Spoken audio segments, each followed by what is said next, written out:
Le Tchad est la résultante de civilisations très anciennes. Nous avons connu trois grands empires qui ont partagé les territoires qui est devenu le Tchad par le fait de colonisateurs occidentaux. Le Tchad a connu donc l'empire du Kanem qui s'étendait sur quatre grands pays qui sont le Nigeria, le Niger, le Cameroun et le Tchad. Nous avons connu donc l'empire d'Ouadaï qui était à l'est, donc à la frontière avec le Soudan. Et nous avons connu le royaume du Baguirmi, qui est au sud, au centre-sud, et qui est allé jusqu'en Centrafrique, République centrafricaine, et qui touchait également une partie du Cameroun.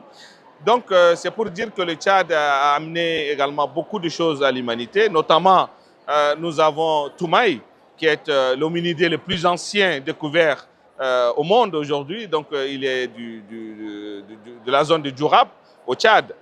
Et le Tchad également, c'est la patrie du désert qui perpétue une tradition nomade que j'ai découvert d'ailleurs le même ici dans la Mongolie intérieure, à Ina Mongolie, quand j'étais à Hohod et à Ordu. J'ai vu des peuples nomades comme chez nous avec des chameaux et tout ça.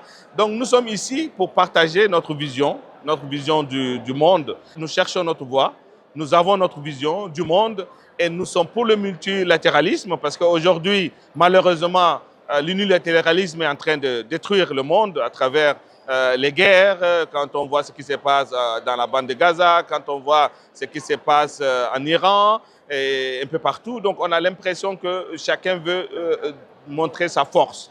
Or, le monde ne peut se construire que dans le dialogue, que dans les échanges, que dans le commerce.